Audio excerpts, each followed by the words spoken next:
Ayan. Okay. So, financial planning and forecasting. So, sabi nga natin, hanggang dito lang tayo, AFN equation. So, yung introduction, strategic planning, sales forecast, AFN equation, and excess capacity adjustments.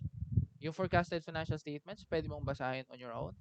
Pero yun nga, uh, ang sinabi lang sa amin, sa MAS cluster is AFN equation lang yung need i-discuss. So itong uh, forecasted financial statements, pwede mo naman basahin for your review na rin. Okay? Tara, putting things in perspective muna tayo ulit. Ayan. You've got to be very careful if you don't know where you're going because you might not get there. Okay, applicable to sa individuals pero sa companies, applicable din siya. Ayan, and yun nga yung gagawin natin dito. Forecast tayo. Okay, so when you finish this chapter, you should be able to discuss the importance of strategic planning and the central role that financial forecasting plays in the overall planning process. Explain how firms forecast sales and use additional funds needed or AFN equation and discuss the relationship between asset growth and the need for funds.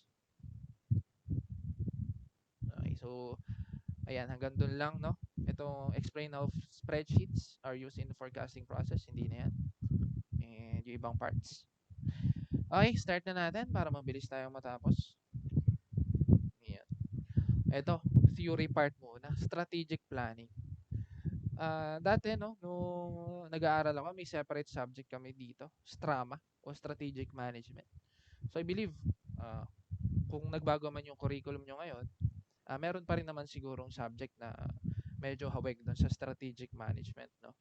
Kung ano man yon, doon mo siya madidiscuss ng malalim. Pero tayo dadaanan lang natin yung mga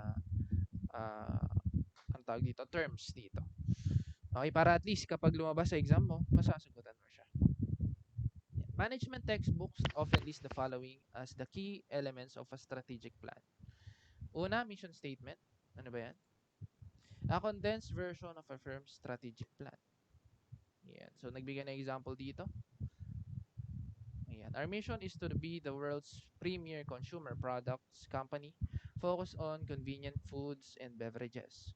We seek to produce financial rewards to investors as we provide opportunities for growth and enrichment to our employees, our business partners, and the communities in which we operate.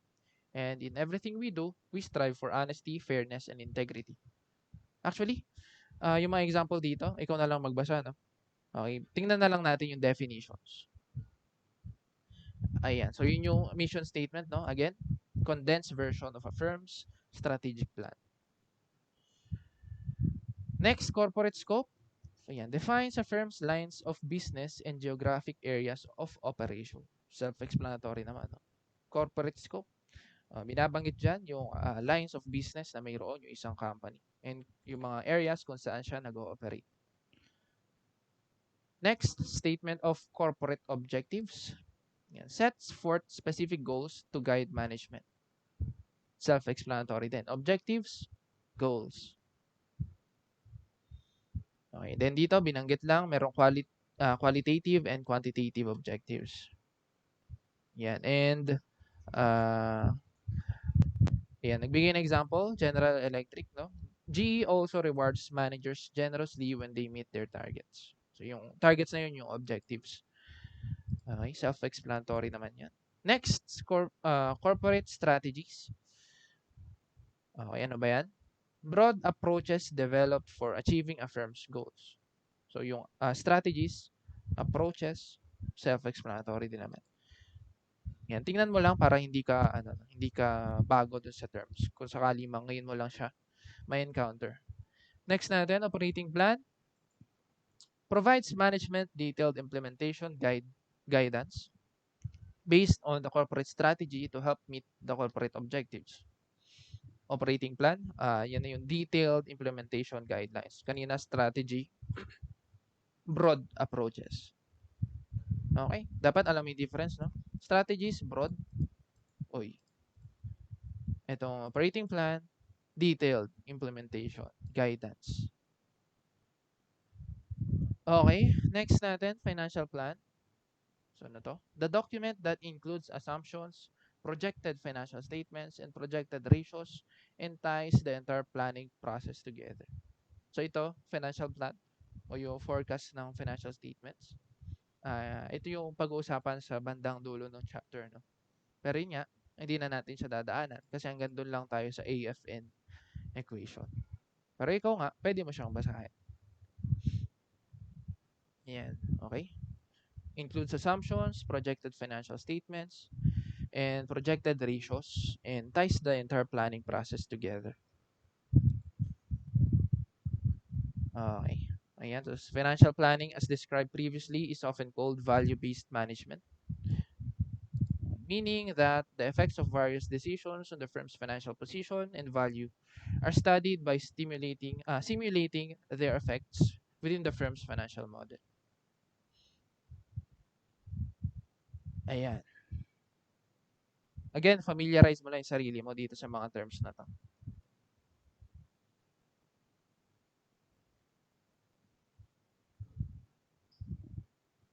Next natin, sales forecast. Ito, alam mo na rin, no? Napag-usapan ba to sa financial management mo?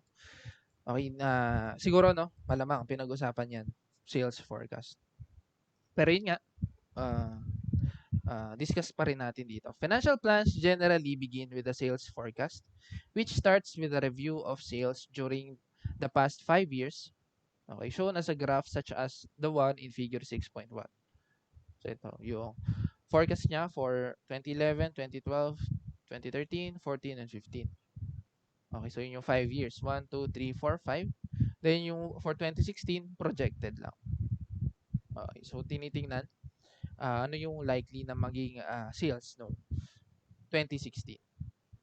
Okay, based dun sa growth rate ng mga previous years. Okay. So these numbers are based on Allied's financial statements which were first presented in chapter 3. Ayun, no, tinan mo. Chapter 3 pa to na pag-usapan. Financial management pa. Okay, the data below the graph show 5 years of historical sales. Yan nga. And Allied had its ups and downs from 2018 to 2015. And yung iba pang details, wag na nating basahin. Okay. Then yan. The sales growth must be balanced against the cost of achieving that growth. Okay. Ito, cost-benefit principle pa rin naman. Then, if the sales forecast is off, ito, the consequences can be serious. So, bakit? Ano ba yung sales forecast dyan? Ito, yung projected noong 2016. So, kapag mali daw yan, the consequences can be serious. First, if the market expands by more than what Allied expects, it will not be able to meet demand. Ibig sabihin, kapag yung expansion ng market ay higit dun sa napaghandaan ng company, ano mangyayari? Hindi mamimit ng company yung demand ng customers. And kapag ganun, lilipat yung customer sa iba. Sa ibang companies. Yan, no? Its customers will buy from competitors and it will lose market share. On the other hand, if projections are overly optimistic, so kapag naman inassume nung company na magiging masyadong malaki yung expansion ng market, okay, when in reality hindi naman ganun yung naging eksena, no? So yung company could end up with too much plant, equipment, inventory, leading to low turnover ratios, high cost, and spoiled inventory. Okay, kasi syempre, kung ina-expect niya na maging malaki yung sales till next year, paghahanda niya yan. Magpo-produce siya ng marami na products, and kapag ganun, no, na mag-invest siya ng, let's say, materials, ng labor, okay, ng mga equipment, and yung mga yun, may cost yan, syempre. And yung inventory nga, kapag pinroduce mo masyadong marami, syempre, kakain niya ng space, ng warehouse cost. Okay, and may risk nga na maging spoiled.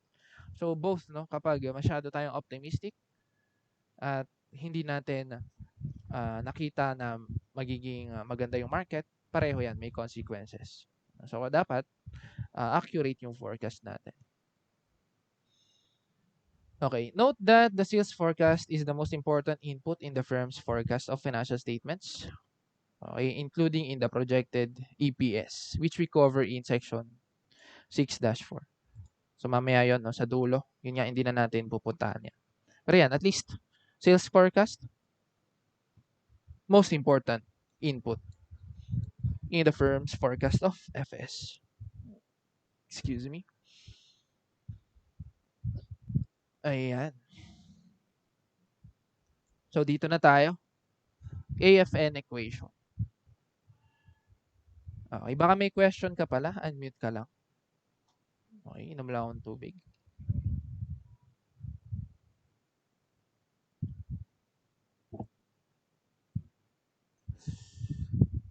Okay, wala naman yatang question. So, kuhanin mo na yung index card mo. Magsusulat ka ng formula dito. Kinuha mo na? Hindi pa? Kuhanin mo na. Kinuha mo na? Very good. Okay, kuhanin mo rin yung, ang tawag dito, calculator mo. Pati kuha ka rin ng, ano ba? Papel, pen and paper. Magsosolve tayo ng konti. Okay, tara. The AFN equation. Lagi ako nauutal dito sa AFN. Pagka may A, no, nalilito yung bibig ko. Hindi ko alam kung paano siya banggitin. MAS, AFN. Anyway, tara. We saw in chapter 3 that in 2015, Allied had assets of 2 million and sales of 3 million. So chapter 3 pa yan pinakita, yung FS ng Allied company. Okay, yung illustrative problem. Okay, yung mga given dyan. So chapter 3 pa yon. Financial management pa nga yung course mo no, nung binasa mo yung chapter 3. Okay, pero yan, binanggit niya din naman dyan, ulit, no? Assets, 2 million. Sales, 3 million. Okay, take note mo yan. Okay, thus, it required 0.6667 of assets to generate each dollar of sales. Ano yung ginawa niya? Dinivide niya lang yung dalawa, no? 2 million divided by 3 million. Okay, so nakuha yung 0.6667. So, ano ibig sabihin yan? Okay, per dollar of sales, kailangan niya ng assets na 0.6667. Okay, per dollar of sales, kailangan niya ng assets na 0.67. Ayan. So, moreover, the company plans to increase sales by 10%. Take note mo rin to. Yung plano, i-increase yung sales ng 10% in 2016.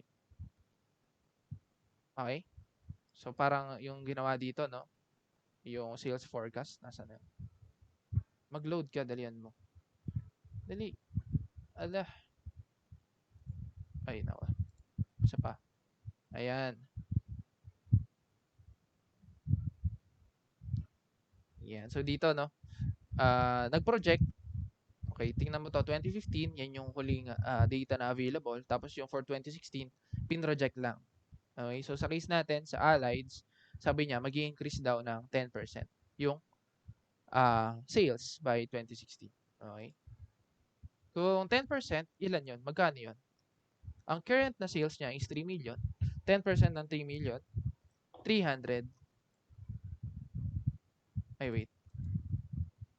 3,000 million pala. So, ibig sabihin, 3 billion to. So, 3%, ano to?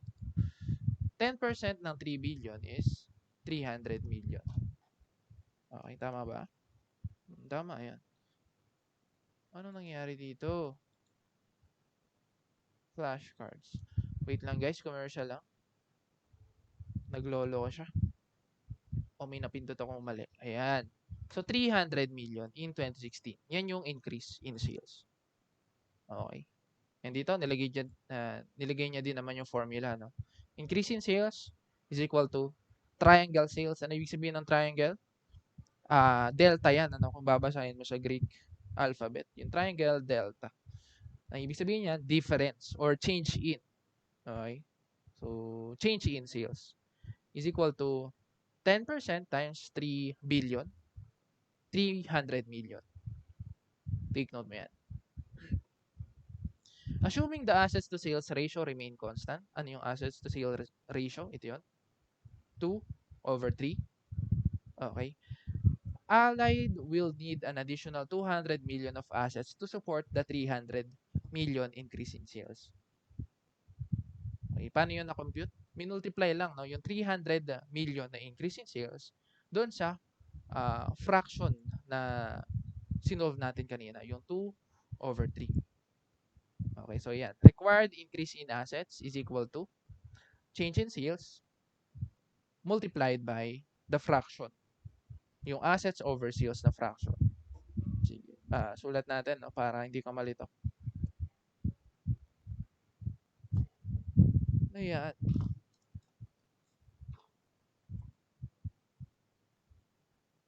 Okay, kanina meron ka nakita dyan na assets over sales.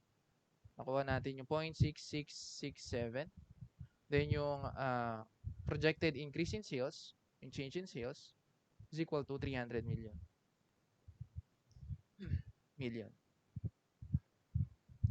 Okay, yan yun. Then, para makuha mo yung required increase in assets, multiply mo lang yung dalawa. So, required increase in assets,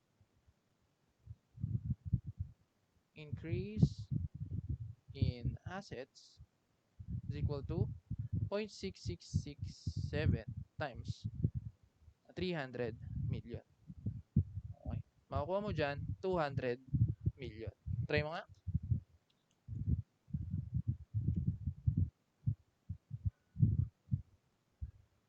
Okay. So, yung 0.01 na nakita mo, rounding of difference lang yan.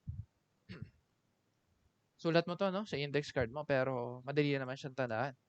Kaya lang, wala pa rin akong tiwala sa, sa memory mo. Okay? Kasi kahit gaano kadaling tandaan yan, kapag nag-aral ka na ng ibang subjects, makakalimutan mo yan, promise. Kaya dapat sinusulat mo. Naranasan ko na yan, guys. Tara! Note that if growth is low, say 0%, change in sales will be 0 and there will be no required increase in assets. On the other hand, if sales grow very rapidly, the requirement for additional assets will be large. Thus, the increase in assets is fundamentally dependent on the growth rate in sales. Okay. Naturally, if assets are to grow by 200 million, liabilities and equity must also grow by the same amount. So, saan mo nakuha yung 200 ulit? Yung increase in assets. Kinuha natin no, yung projected increase in sales, multiply natin doon sa ratio na to. Okay, yung 0.6667. Okay, nakuha mo nga 200 million yung required increase in assets. Eh di ba, accounting equation, assets is equal to liabilities plus equity. Okay? And kung nag-increase yung assets mo ng 200 million, dapat may kaakibat na increase yan dito sa kabilang side ng equation. Sa liabilities and sa equity. Okay? So, yun yung i-discuss natin dito and dito papasok mamaya si additional funds needed o yung AFN. Okay? So, hindi yung buong 200 million, yan yung additional funds needed mo. No? Hindi. Kasi meron ka pang ibang parts ng accounting equation. Nandiyan pa si liabilities and equity. Okay? Bago ka mag-add ng investments or bago ka humanap ng ibang financing, baka naman yung iba dito, yung iba sa 200 million na yan, ma-offset ng mga increase dito sa kabilang side ng equation. Okay? Tara. Wala na naman yung pain. Ayan. Tabi lang natin yan dito. So, here are a firm's primary capital sources. Una, spontaneous increase in accounts payable and accruals. Ano ba yung accounts payable and accruals na yan? Yan yung liabilities mo, di ba? Okay, so spontaneous increase in liabilities. O yun, accounts payable and accruals. Next, addition to retained earnings. Okay. So kapag hindi nagbayad ng dividend yung company, no, or kapag hindi lahat ng income niya is pinay out niya as dividends, ibig sabihin yung iba doon, ni-reinvest the company. Okay, addition to retained earnings. Then yung pangatlo, yan na yung additional funds needed. Okay, so basahin natin to. No? Spontaneous increase in accounts payable and accruals. Allied must make additional purchases to increase its inventories, and it must hire more workers. Its purchases will automatically lead to additional accounts payable, which amounts to loans from its suppliers. Also, hiring more workers will automatically lead to higher accrued wages, which amount to short-term loans from its workers. Okay, ano ba ang ibig sabihin lang niyan? Spontaneous increase in accounts payable and accruals. Ang ibig sabihin lang niyan, yung increases na yan, okay, kasama yan ng pag-increase in operations. Okay, so halimbawa, nag-increase nga yung ating uh, sales forecast, di ba? Nag-increase siya, nag-increase siya ng 300 million for next year. Ibig sabihin, mas marami kang need na i-produce na inventory, mas marami kang workers na kailangan i-hire. Okay, or mas maraming work hours yung kailangan mong bayaran sa employees mo. Okay? And yung increase na yun yung tinatawag na spontaneous accounts payable and accruals. Okay, kasi nung nag-increase yung sales mo, nag-increase yung production mo, nag-increase din yung liabilities mo. For example, sa inventory na lang, sa inventory side. Siyempre, 'di ba, kapag may increase ka diyan ng operations, ibig sabihin, kailangan mong damihan yung inventory mo. Okay, halimbawa, nag-o-order ka ng inventory sa isang supplier. 'Di ba, may credit terms doon. Okay? So, pag nag-order ka, debit inventory, credit, accounts payable. O, 'di ba, yung credit na yun sa accounts payable, yun yung spontaneous increase in liabilities. Okay? Kapag naman labor, accrued wages naman. Spontaneous increase in liabilities o yung accruals. Okay? Ayan. So, dito, may example naman na binigay dyan. Ngayon nga, yung kay Allied. No? Its purchases will automatically lead to additional accounts payable, and hiring more workers will automatically lead to higher accrued wages. So, yun nga yung automatic mag-increase yung liabilities mo kapag nag-add ka ng production or nag-increase ka ng operations mo. Okay? Spontaneously generated funds. Ayan. Sa AFN equation natin, binabawas yan, no? Okay, kasi ito yung formula natin ng AFN. Pwede mo na isulat pala sa index card mo. Additional funds needed is equal to projected increase in assets. Okay, na-solve mo na yan kanina. Naalala mo ba tong fraction na to? A over S times triangle S. Yan yung ginawa natin kanina dito. Ayan. A over S, mag-multiply natin sa delta S. O, yung triangle S. Nakuha natin yung 200 million. Yan yung projected increase in assets. Okay. Para makuha mo yung AFN, ibawas mo yung spontaneous increase in liabilities. Okay. May formula din yan. L sub 0 over S sub 0 multiply by delta S o yung increase in sales. Okay? So, yun yung part niya dyan sa AFN equation, ha? Binabawas natin yung spontaneous increase in liabilities. Okay?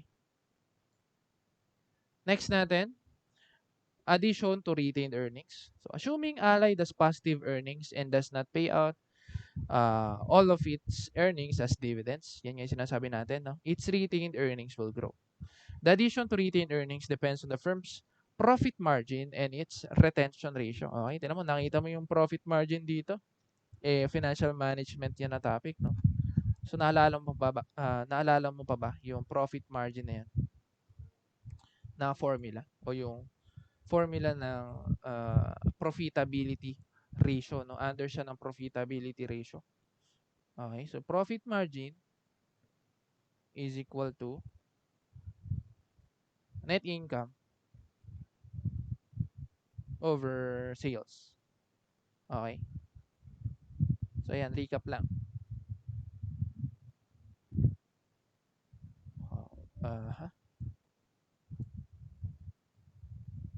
The addition to retained earnings depends on the firm's profit margin, and its retention ratio. Ano ba yung retention ratio?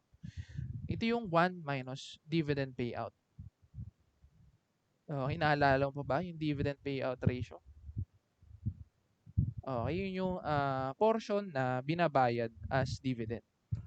Okay, so kapag minus mo yun sa 1, malamang ang matitira is yung percentage na nare-retain. Okay, o yung retention ratio naman. Uy, nawala na naman siya. Okay. Ayan. Okay na. Uy. Ayan.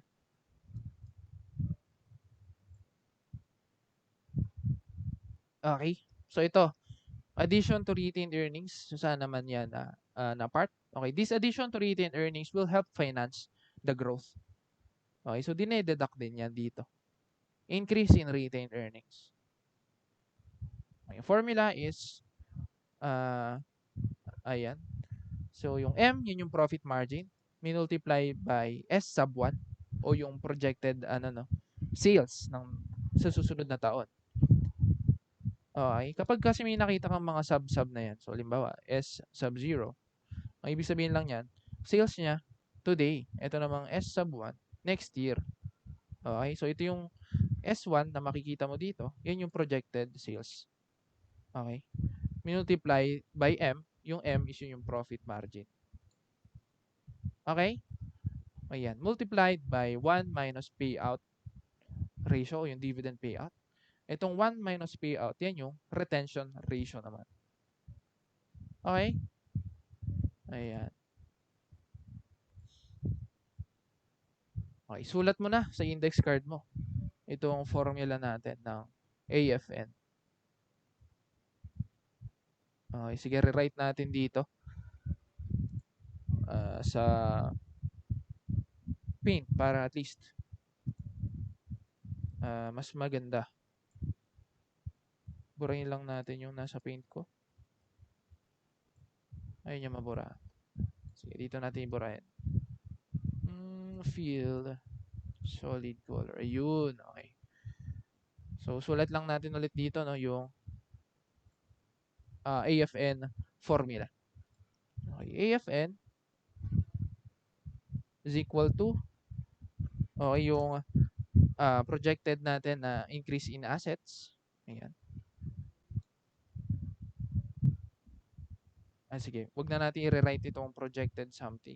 Ang i-rewrite na lang natin yung fractions kasi yun yung medyo pangit yung pagkakasulat. Okay? Sige. Ayan. So, ito. Bakit kaganyan? Ang hirap mo naman i-manage. So, yung AFN, A, brush A, ayun niya naman sumulat. Ayan, sige. Last na to. Kapag ayaw mo pa, A sub 0 over S sub 0. Okay. Multiplied by change in sales. So, yun yung projected increase in assets. Minus spontaneous increase in liabilities. So, dito naman L sub 0 over S sub 0 multiplied by increase in sales. Okay, tapos dito naman, profit margin multiplied by projected sales times the retention ratio. Ayan. Mas luminaw ba? Ganun din no? Wala lang. Para lang may kasabay kang magsulat. Okay? Sinulat mo na ba si index card mo? Very good kung sinulat mo na. Tara. So, yun yung formula ha. Okay, yung next natin, after no additional retained earnings, ito na, AFN na. Okay. It is possible that the spontaneous funds and additional retained earnings will offset the forecasted increase in assets. Ibig sabihin, pwede raw na maging sapat itong spontaneous increase in liabilities and yung addition to RE para dun sa projected increase in assets. Pero rarely daw yun nangyayari kasi normally additional funds needed arise. Okay? Yan, which has to be made up by additional borrowing and or the sale of new stock. Okay, note though that if a company is growing very slowly and thus not increasing assets very much, its spontaneous funds plus its addition to retained earnings may be larger than the required increase in assets. In that case, AFN is negative, indicating that a surplus of capital is forecasted. Ayan. So itong formula, nadaanan na natin. Next natin gagawin, uh, solve natin no, yung AFN using this given.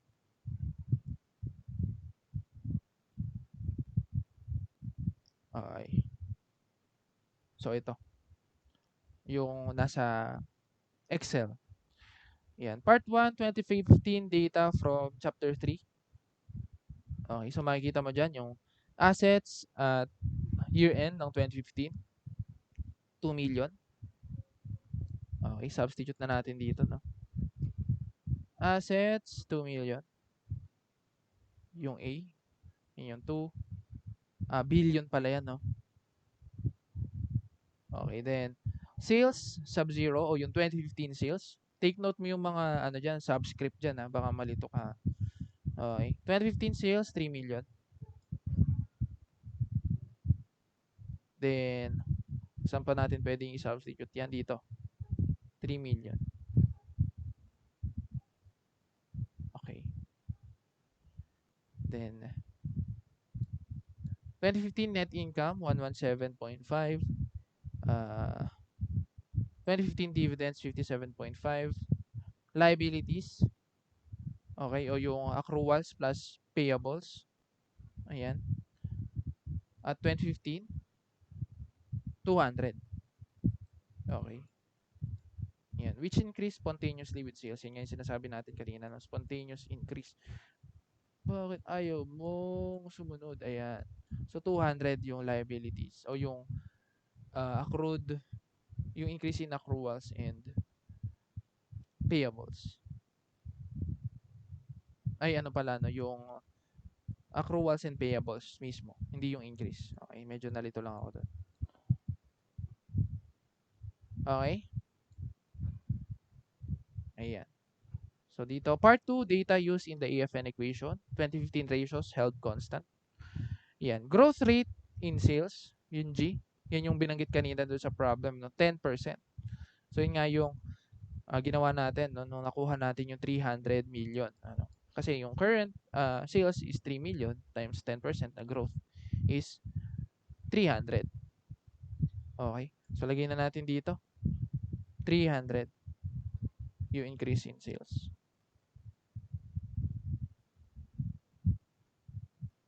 Okay. Tapos dito, yung S sub 1, pwede na rin nating kuhanin. Paano mo makukuha yon? Di ba 3 million yung 2015 mo? Times mo siya sa 1.1. Okay? 1 plus growth rate. Okay? Makukuha mo 3 million 300. Okay? Yan ba yung S1? Yes, yan yun. 3 million 300. Okay, lagyan lang natin ng parenthesis to para medyo malinis. Okay. Ayan, yun pala yung ginawa dito, no? Sub 1 is equal to 2016 sales. Yun nga, minultiply yung 2015 sales sub 1 plus growth rate. Ayan, 3 million 300. Okay. Then yung ibang parts na yan, na-discuss na natin, no? Hindi na natin dadaanan. Dito tayo, yung M, profit margin on sales. Okay, kanina yung profit margin, sinabi ko na yung formula, no? Net income over sales. Okay, net income over sales. Lagi nga ulit natin dito yung M, profit margin, net income over sales. Okay. So binigay kanina yung net income 117 ba? 117.5. Ayan, net income ng 2015 117.5. divided by sales. Okay, 3 million.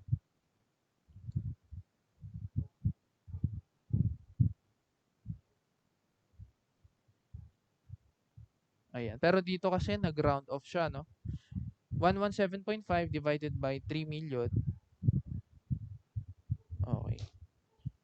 Kapag sinolve mo yan ng diretso, mahaba yung ano no, decimal. Pero siya ni-round off niya, naging 0.0392.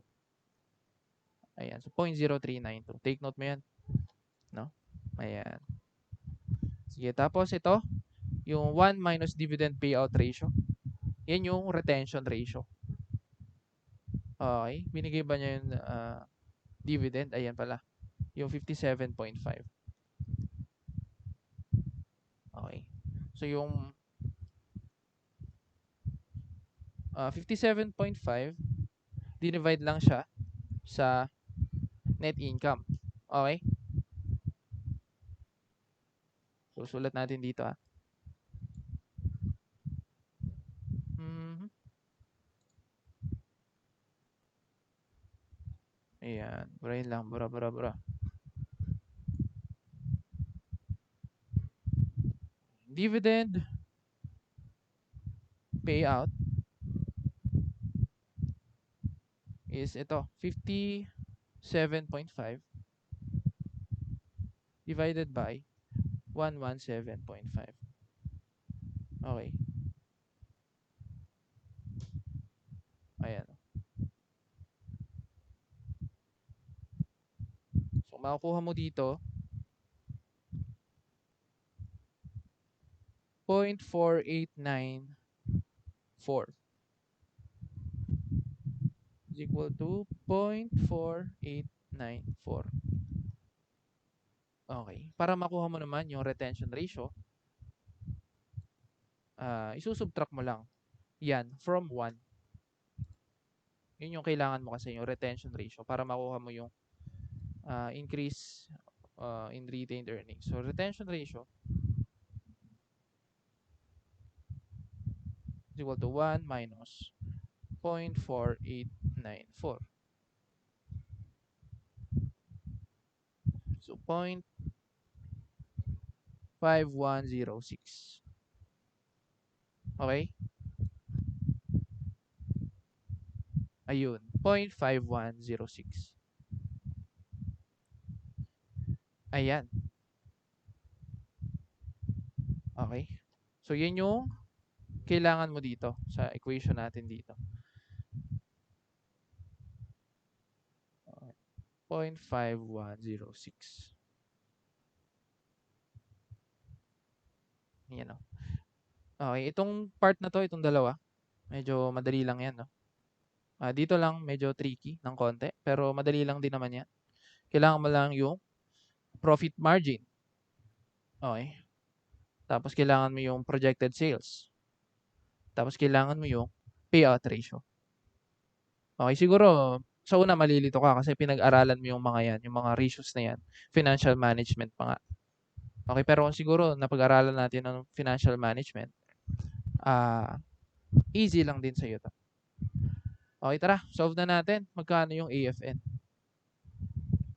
So, 2 million. Unahin natin to, no?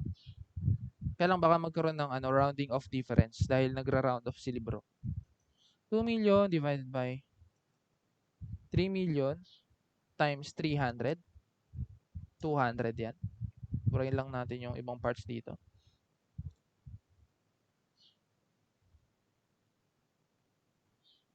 Ayan.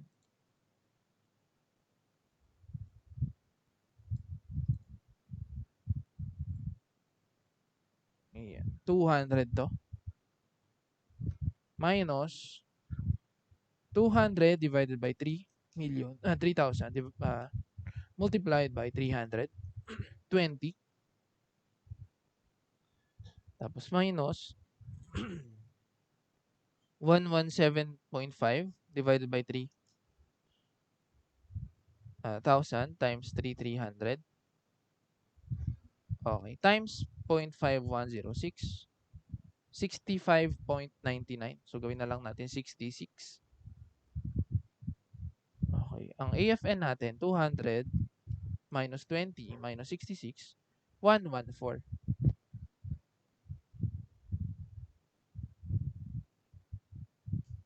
Tingnan nga natin, tama ba tayo? AFN is 114. Ayun, 114. Dali lang, di ba? Ayan.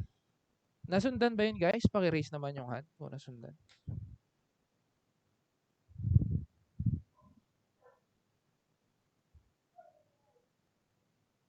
Ayan, si Eli, si Reunis. Sino pa? Daniela. How about the others? Ayan, Patricia. Okay. Basta yan na, susundan lang natin yung formula. Kaya pinapasulat ko yan sa'yo. Yan, para madali yung review mo.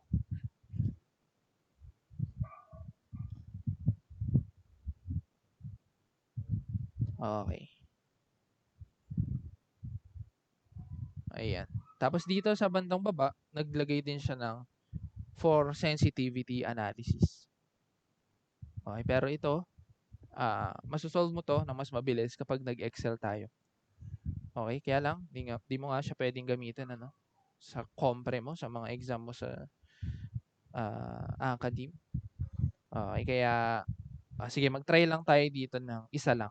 So, itong higher, 15% yung growth rate instead of 10%.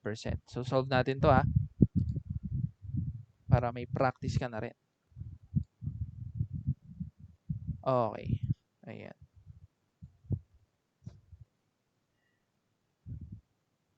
So, kapag 15% yung growth rate,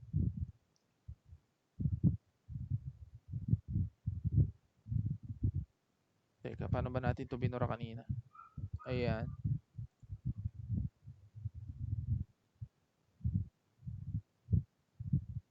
Okay.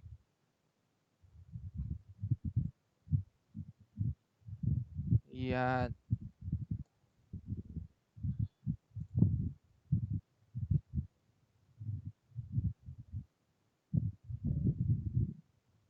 Yan. Paano kapag 15% yung growth rate natin? Okay. Yung assets natin, same pa rin naman, no? 2 million divided by yung sales natin na 3 million. Okay. Dito tayo magbabago sa increase in sales. So, kanina kasi 10% yung ginamit natin. Paano kapag 15%? Okay. Na growth rate. So, ang gagawin mo lang, multiply mo yan, yung 3 million na sales, ito, times 0.15. 3 million times 0.15, 450. Okay, so 450 yung increase in sales. Lagay mo na dito. 450.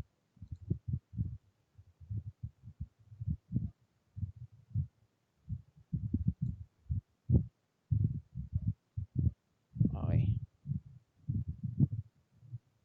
Minus natin yung liab natin o yung accruals and payable. 200 over 3 million times 450.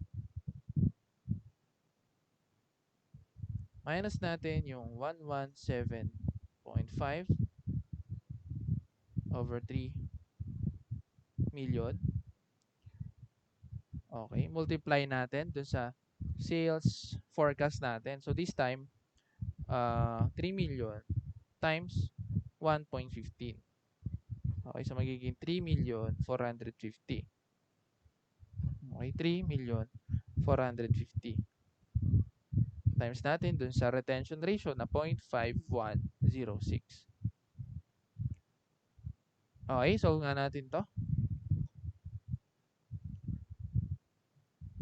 Kung ano makukuha natin.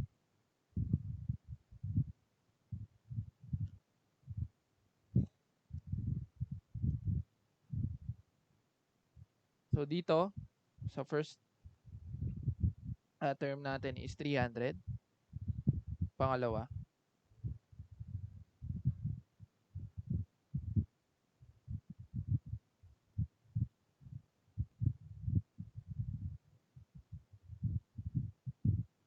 is 30, no? 300 minus 30. Yung pangatlo, 117.5 divided by 3,000 times 3,450 times 0.5106, 69. Okay, 68.99 pero round off natin, 69. Okay, magkano ang EFN this time? 300 minus 30 minus 69, 201. Okay, tama ba yung sagot natin? 201 ba kapag naging 15% yung growth? New AFN is 201. So, tama yung sagot natin. Very good.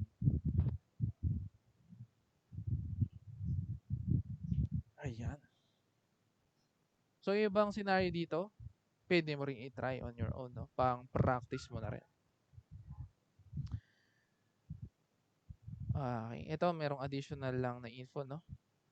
Also, as shown in part 5, if the company grew at a rate of 3.45 while other things were held constant, AFN will be 0. Ibig sabihin, kapag yung growth rate niya is 3.45, walang kailangan na additional funds needed. So, kaya niyang masustain yung growth niya, no? Kahit hindi siya dagdag ng funds. Okay, saan manggagaling yun? Doon sa spontaneous increase in payables and accruals and yung retention ng retained earnings. So yan, sustainable growth rate, the maximum achievable growth rate without the firm having to raise external funds. In other words, it is the growth rate at which the firm's AFN equals 0. Ito, para hanapin to, trial and error method ulit, ano? Using the basic calculator. Pero kung scientific calcio kasi pwede mo siyang mahanap using the solve function. Sa Excel din, pwede gamit yung goal seek tool. Okay, pero tayo, syempre, dahil basic yung gamit nating calculator, trial and error tayo dito. Kapag lang naman may lumabas na problem sa exam mo. Okay, marunong ka naman mag-trial and error, no? Kayang-kaya mo yan. Gamitin mo lang lagi muna yung midpoint sa choices para at least kapag mali ka, alam mo yung next mong itatry. Okay. Ayan. So, dito naman tayo. AFN pa rin to, pero excess capacity adjustments. Okay, ito yung last na topic na i-discuss natin today. Ano ibig sabihin yan? Kanina kasi, di ba, meron tayong required increase in assets. Itong 450 yan yun. Projected increase in assets, 450. Okay, pero itong assets kasi na yan, syempre, portion yan galing sa current assets, portion yan galing sa fixed assets. Okay, and minsan, yung fixed assets na yun, hindi pa siya operating at full capacity. Ibig sabihin, may ibubuga pa siya. Okay. So, yun yung pag-uusapan natin dito sa excess capacity adjustments. So, itong assets na yan, yung 450, hatiin natin yan sa dalawa. Ay, hindi pala yun yung assets, no? Ito pala yung sales. Ito pala yung assets, 300. So, itong 300 na yan, yan yung hatiin natin sa dalawa. Okay. Pero ito pala yung ano, no? Growth rate na 15%. So, kanina nung 10% lang yung growth rate, 200 lang pala yung assets na kailangan. So, yung 200 pala yung illustrated dito. Tama ba?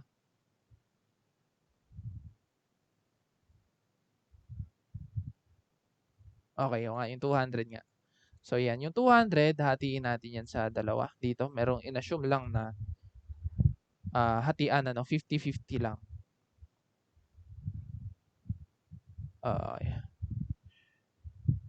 So, however, the CFO thought that in 2015, Allied had more fixed asset than it really needed. He wanted to demonstrate to the executive committee how excess capacity adjustments might affect the firm's need for external funds. He noted that Allied had 1 million of current assets and 1 million of fixed assets. So we split the fraction, okay, A sub O over S sub O dapat to, no? Into two parts. One for fixed assets and one for current assets. So yun yung ginawa niya, no? Oh, take note ha, inassume kasi dito na 50-50 sila. 1 million yung current assets, 1 million yung fixed assets. Okay, kaya yung fraction naging ganyan. Nahati lang siya sa dalawa. So ito, current assets, yan yung current assets over sales. Yeah, 1 million over 3 million. Ito yung sa fixed assets, 1 million over 3 million din, 33.3. Kaya lang, dito nga sabi niya, fixed assets had been used at only 96% of capacity in 2015. Ibig sabihin, may ibubuga pa siya. No? Pwede pa siyang i-push ng konti. Okay, therefore, if fixed assets had been used to full capacity, sales could have reached 3125 before any additions to fixed assets were required. So, paano na-compute yan? Yung full capacity sales na yan, 3125. Nandito sa baba yung formula. Sulat mo sa index card mo. Full capacity sales is equal to actual sales divided by percentage of capacity at which fixed assets were operated. So, sa case natin, 3 million yung actual sales natin divided by 96%. Makukuha 3125 million. Yan yung full capacity sales. Okay?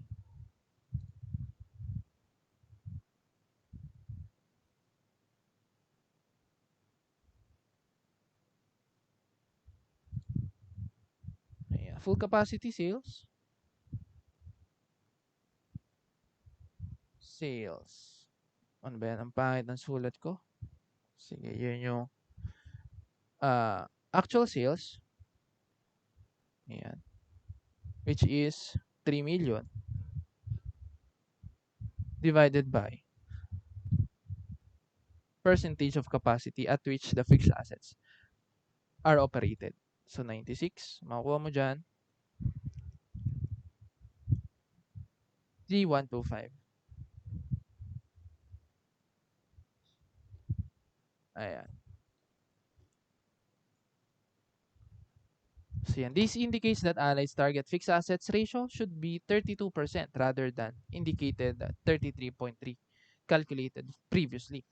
So, ano ba itong fixed assets to sales ratio? Yan. Target fixed assets to sales ratio. Yan yung nandito sa taas. Yung 33.3%. Okay, ayan yun, no? 1 million divided by 3 million. In reality daw, dapat 32 lang yan. So, ayan, no? 1 million divided by 3125. Okay. So, kasi nga, ito yung talagang full capacity sales, 3125. So, lagay mo dito, ha.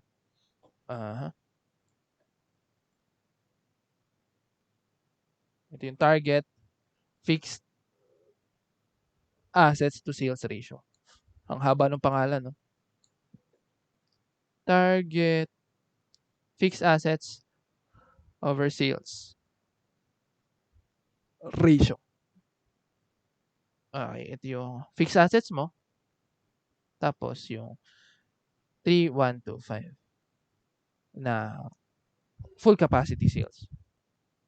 So, 1 million divided by 3125, yun nga, 32%.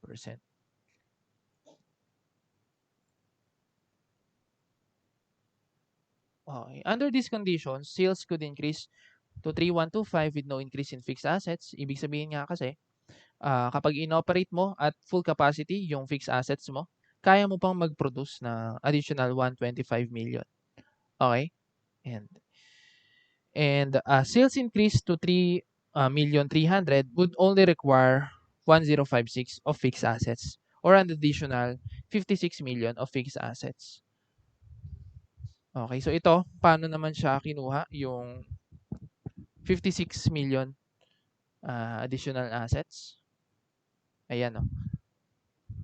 May formula din dyan sa baba. Required level of fixed assets is equal to target fixed assets over sales ratio times projected sales. So, kaya kinuha natin kanina itong target fixed assets to sales ratio na 32%. Yan yung gagamitin mo, no? Multiply mo yan dun sa projected sales. Which is, magkano siya ulit?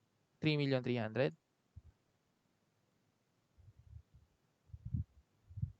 Magkano to? Natamad ako mag-multiply. 1056. Okay. 0.32. Sige, solve na rin natin para ma-check. 1056. So, yun yung required level of fixed assets natin. 1056. Yan yung required level of fixed assets. Required level of fixed assets para ma-obtain natin yung 3,300,000 na sales. Okay. Kasi, currently, at full capacity, 3,125 ang kayang i-produce ng 1 million. Okay? So, ngayon, kapag 1,056,000 yung ating fixed assets, ma-achieve niya na yung target sales na 3,300,000. Okay? Ayan. So, yung difference niyan is 3,300,000 minus 3,125. Sige. Ano lang, no? Para lang makita natin. 175. Yung difference nitong dalawa. Okay?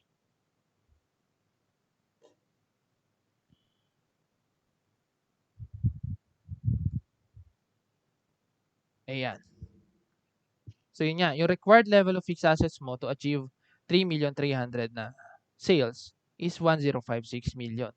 Kanina, nung hindi mo pa tinitingnan yung full capacity sales, ang na-estimate mo na need na fixed assets is 1,100,000.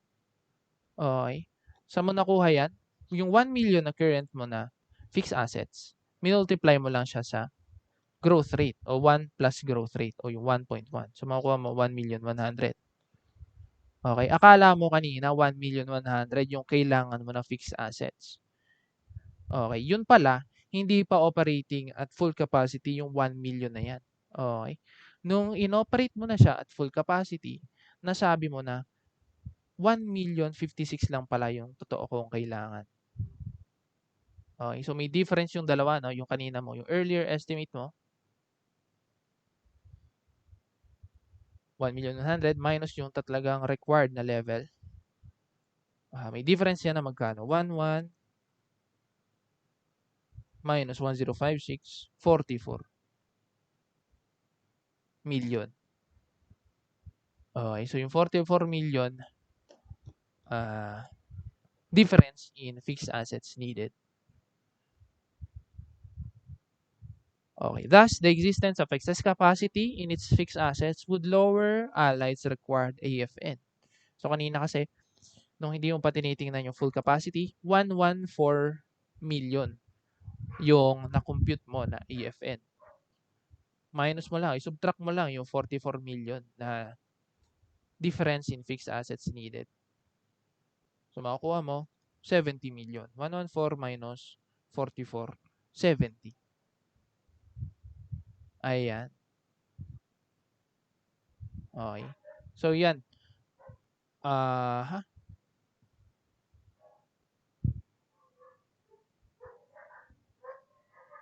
Yan. Ano pa bang pwede natin i-compare dito? Ayan. So, sige. Baka may question ka rito or clarification dito sa full capacity. Raise ka lang ng hand.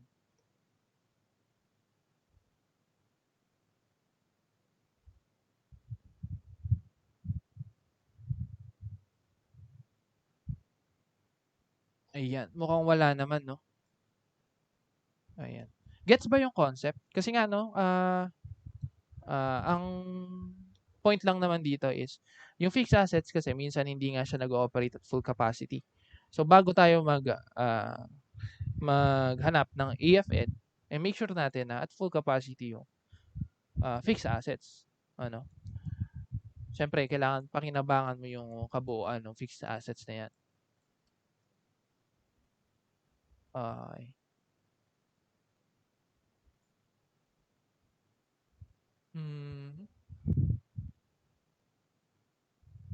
Yan. Pakisulat yung formula sa index cards mo. Okay. Yan. Then next meeting, magso-solve tayo dito ng problems. Okay. Sige. Ayan, ito pala, no? Because so many conditions can change, it is useful to go beyond AFN equation and construct forecasted FS. And yun nga, hindi na natin ito pupuntahan, yung forecasted financial statements. Hanggang dito lang tayo sa AFN, additional funds needed. Okay, ito kasi, forecasted financial statements na. Okay, mukhang wala namang questions. Sige, stop natin yung recording.